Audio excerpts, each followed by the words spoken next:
Nawindang ako sa mga kwento. My goodness. Hindi ko in-expect eh. Unahin natin itong isa. Dito ko nilang papakita sa tablet ko ha. Nakita nyo na ba itong balita na to? Nakita nyo na to? Ay baliktad. Ba't nakabaliktad? Di bale, basta yan sa Inquirer guys. Baliktad sa inyo eh. Hindi ko lang bakit baliktad sa inyo. Pero babasahin ko na lang ha. Basahin ko na lang. Muntinlupa Court.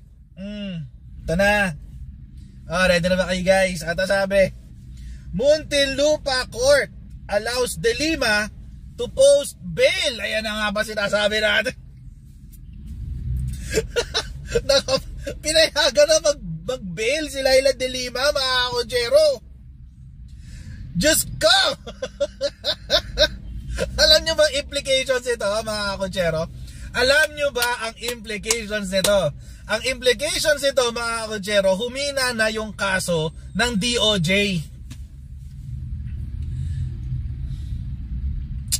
Bayan, teka lang.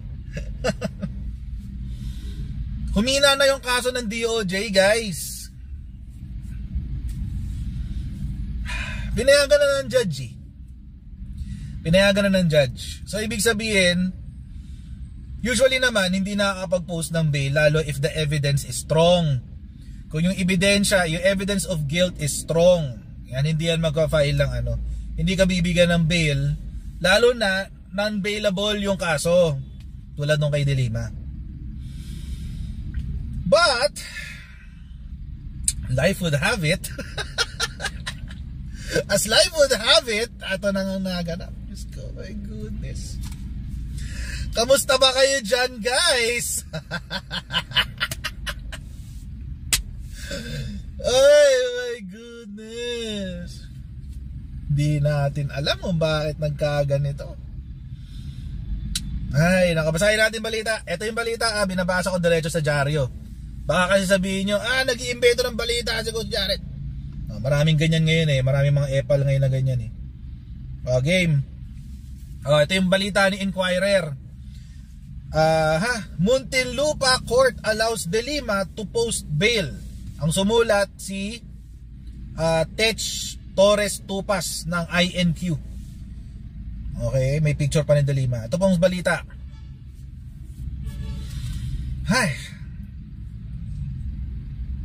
The Muntinlupa Regional Trial Court has granted detained former Senator Laila De Lima's bail plea for her remaining drug case, sabi ni Attorney Bonnie Tacardon. Si Attorney Bonnie Tacardon, siya yung abogado ni Laila De Lima. Siya yun. Sabi pa, ito yung sinabi ng, ito ba yung ito yung utos ng judge.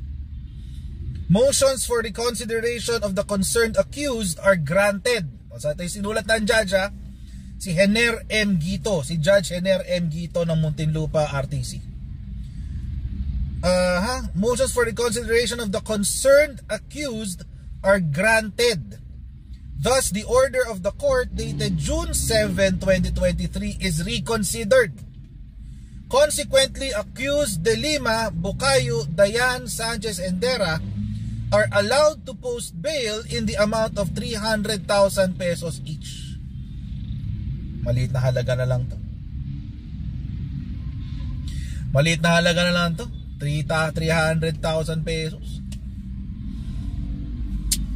Ayos. De Lima's co-accused are former Bucor Chief Franklin Jesus Bukayo, De Lima's former aide Ronnie Dayan, De Lima's former security aide Jonel Sanchez, and Jad Dera. Humina yung kaso. Alam nyo mga kotsero, ang cause lang naman nito kung ba't humina yung kaso, primarily is because of the recantations. Ang dami nag-recant, diba? Lahat ng state witness nila nag-recant. By the way, kung pag nakikita nyo nanginginig-nginig yung yung camera, pasensya na po kasi nasa loob ako ng sasakyan. Hindi ako makapag-live sa loob ng ng coffee shop, maingay. So, ayun nga. Yun ang ganap. Humina yung kaso because of the recantations. Malamang sa malamang. Hindi ko pa nakikita yung yung decision. Wala pa yung decision eh. Hindi ko pa nakikita. Pero for most probably, yun ang dahilan dyan.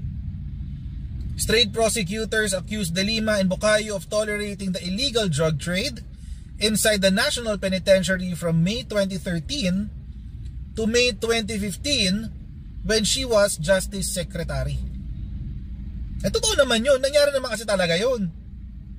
Ang problema, hindi nga ma-link. Kasi ang susi kasi dito, si Bukayo tsaka si Dayan. Sila yung kumbaga, si Dayan yata yung kumuha ng pera, tumanggap ng pera para ibigay kay De Lima. So, siya talaga yung link. Ang problema, nung bumaba si Digong, lahat sila nagsipag-recant. Lahat sila nakipag-recant, nagsipag-recantan lahat nung bumaba si Digong. So, well, yung iba naman, yung iba nauna na, no? Before pa bumaba si Digong, nag-file na ng recantation. Yung iba. Pero yung mga sumunod, eto na, pagbaba na ni Digong. Uy, may aksidente. Anyway, sabi,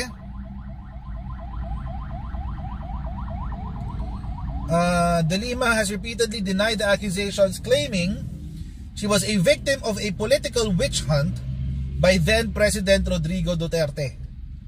So said she earned the ire of Duterte due to her vocal stance against his administration's bloody crackdown on illegal drugs and human rights violations.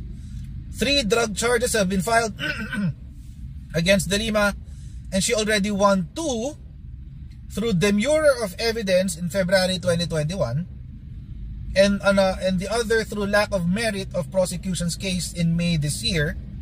And De Lima has been in detention camp at Krames since February 2017. Yan ang sinasabi natin.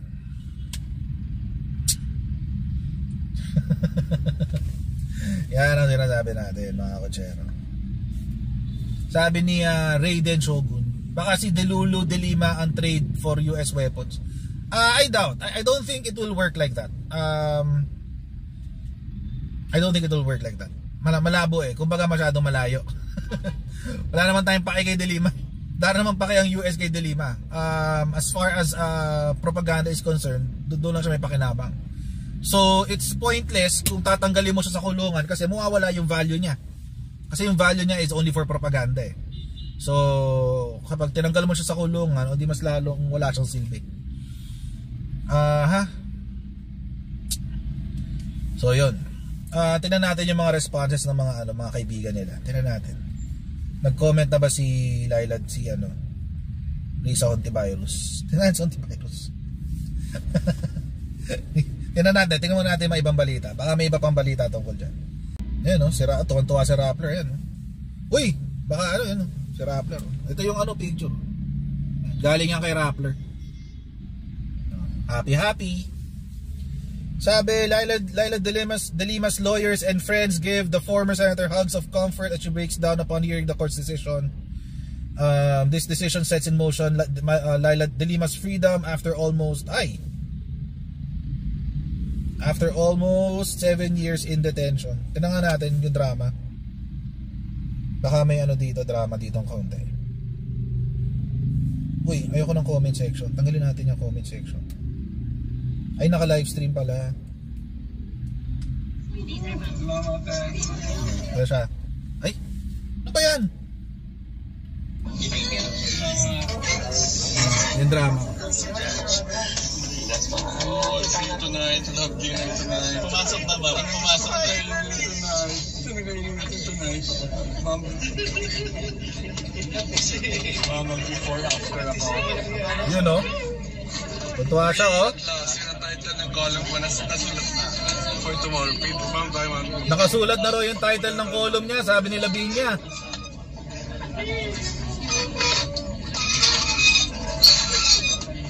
Grabe. Selfie daw, sabi ni Lavinia. Anyway. Si Laviñas all over the place, no? Lahat ng kaso na pro Dilaw nandoon siya, no? Si Tony Laviña. Teka, di ba natin iba? Nag-ano na siya, nagme-medical exam na siya, si Laila de Lima, ayan. May medical exam na siya kasi palalayain na siya. Balita to ng Radyo Pilipinas. Nasaan na yung ano? Tingnan natin mga comments sa mga kaibigan niya. Ito lang pala comment niya. Yan lang pala comment niya, guys, si Risa. Good news! Sa wakas, Laila de Lima nakalaya na. Mabuhay, Laila. Yan. Tapos sabi niya, ito yung sa balita. Ayan, si Risa Ontiveros. Ayan, Sabi niya, a visibly relieved Deputy Minority Leader Senator Risa Ontiveros hails the decision of a Muntinlupa court to grant her friend and former colleague, former Senator Laila de Lima, yung granting nga ng bail. Ontiveros says de Lima's almost 7-year detention is partly an indictment of the state of Philippine judicial and political processes. Woo! Woo! Grabe. Sabi na ano lang talaga to si de Lima propaganda woman lang talaga to. Ay nako. Ito pa yung ano, basahin natin kay Krappler. Mas may detalye yung kay Krappler. Ito kay Krappler, ayan. Laila de Lima gets bail. Freedom is soon, sabi niya. So, sabi nung judge, in assessing the totality of evidence presented by the prosecution, the court is of the firm view and holds that accused de Lima, Bukayo, Dayan, Sanchez, and Dera should be allowed to post bail as the prosecution was not able to discharge its burden of establishing that the guilt of said accused is strong. Ayun na nga. Mahina daw ang ebidensya, mga kotsero. Ay, nako. Kayo ba? Anong palagay niyo? Ako, for the most part, hindi ko muna I cannot say anything about the decision. Una, kasi hindi naman ako judge. Di ba? Pangalawa, hindi ko naman nakita yung ebidensya, di ba? And lahat naman na yan, let's say mali yung decision ng RTC, we have the appellate courts to correct yung decision ng RTC. But syempre, yung decision ng RTC ngayon na to allow de Lima to post bail is an indication or indikasyon iyan na yung ebidensya laban dun sa apat. Ito yung panghuli ng kaso, pangatlong kaso na to. Yung una na dismiss because of demurrer to evidence. Pangalawa is parang lack of evidence din yata yung pangalawa. Tapos to, pangatlo, itong kay de Lima. Itong sa evidence of guilt is lacking daw, is not strong. Yun yung word ng Yun yung word ng ng judge. The prosecution was not able to discharge its burden of establishing that the guilt of the said accused is strong. So mahina daw ang. So yun. It's disappointing. It's very, very disappointing. I was hoping na we would receive a better decision, syempre. But it is what it is. Sabi nga, Jura lex sed lex, di ba? The law may be harsh, but it is the law. It is what it is. Yun lang talaga masasabi natin. Wala yun talaga what can we glean out of this? Nagsabi na yung judge, hindi raw maano yung ebidensya, hindi matibay yung ebidensya. Of course, sa atin, yung sa mga, like in my case, nung panahon ni de Lima, nung siya yung DOJ secretary, nakakabisita talaga ako sa loob ng Bilibid. At alam namin na may drug trade talaga sa loob. Alam ko yan. I know that for a fact. So, ganun eh. May partisipasyon kaya si Uncle sa paglayan? Sinong Uncle? Sinong Uncle? Sinong Uncle yan? Sinong Uncle? Hindi ko alam. Sinong Uncle Sam? US? May nagtanong niya kanina. I doubt, ako personally, no, I doubt it is a US something. Kasi, unang-una, sabihin ko nga ngayon, unang-una, or theory ko lang naman, no? I could be wrong. Pero ang halaga kasi ni De Lima as a person is kung nakakulong siya. Kung nakakulong siya, yun ang halaga niya. Kasi kapag nakalaya siya, o di wala ka ng propaganda. Ano lang yung propaganda mo? Na mali ng pagkaka-file ng kaso? Hindi rin. Kasi meron tayong ebidensya na meron talagang proliferation na illegal drug trade nung panahon ni De Lima. Di ba nga ni-raid niya? Pinasok nga niya eh. Ni-raid niya lahat eh. So merong ebidensya. Hindi lang maikonekta yung involvement ni Leila De Lima doon mismo sa illegal drug trade na yon. Kasi may plausible deniability tinago sa akin eh. Kaya nga ako nag-raid kasi hindi ko alam. O ngayon, nung nalaman ko na, o di sinawata ko na yung drug trade na yan sa loob. Pwedeng ganun eh. So, I don't know. Nakaka-disappoint. I wish it was better. I wish it was a better decision. Pero, yun eh. It is what it is. Kasi meron talaga, mga kutsero. Meron talaga. Kaya nga niya ni-raid in the first place eh. Na alam din naman natin na palabas lang din yung raid na yun, di ba? For show lang yung raid na yun kasi hindi naman natigil yung illegal drug trade. For show lang yun. Pero, yun nga mga kutsero eh, ganyan ang hustisya sa Pilipinas. And I'm not saying it in a bad way. I'm actually saying that it is good. Na kapag mahina ang ebidensya laban sa'yo, dapat ipawalang sala ka. Tulad nito, mahina yung ebidensya. So dahil mahina yung ebidensya, hindi pa pwedeng outright i-dismiss kasi kailangan pa ng hearing. Pero naikitaan na ng kahinaan ng ebidensya. So syempre, the constitutional mandate is pag mahina ang ebidensya, then allow the person to or grant bail kapag ganun. So, natin magagawa. It is what it is. So, I'm actually saying, it is a good thing na kung gumalaw man ang ating korte na hindi pabor sa kagustuhan ng mayorya, pero yun yung tamang gawin, good job sa ating RTC. That is under the assumption. Okay, the assumption is lahat ng sinabi ng korte na yun ay totoo. And I would give it the doubt that it deserves. I would give the court the doubt it deserves until proven otherwise by the Supreme Court. So, pag napatunayan na sa Supreme Court na mali yung RTC, o di doon tayo magtalo-talo, di ba? Pero hanggat hindi pa umaabot yan sa Supreme Court na wala namang grave abuse of discretion or what have you. So we have to respect the decision of the court. Yun talaga yun eh. So ngayon ba masasabi ni Leila De Lima na patay ang demokrasya, patay ang justice system sa Pilipinas? Hindi. Hindi niya masasabi yun kasi umusad ang hustisya para sa kanya kahit kalaban siya ng administrasyon.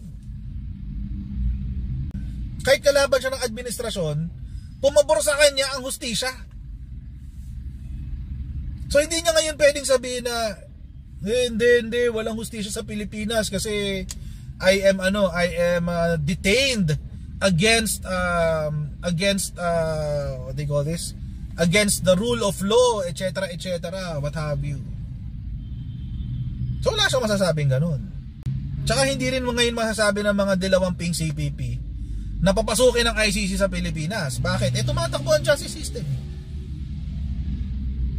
Tumatakbo ang justice system. Anong gagawin natin? Di ba? 7 years naka-detain. Kasi 3 kaso eh. Pwede sana kung isa lang. Isang kaso nga lang, inaabot na ng 2, 3 taon eh. Isang kaso yun ha. Yung kay PBBM, yung election, yung election na protest niya, naka 5 taon na, hindi pa rin natapos. Buti na academic na lang kasi nag-election eh.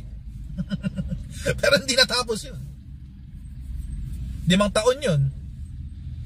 O siya, sabihin na natin 7 years. O 7 years, di ba? Nakuha pa rin yung hustisya deserve niya. Ngayon, dahil meron pa naman mga successive hearings, etc., etc., doon na magkakaano yan.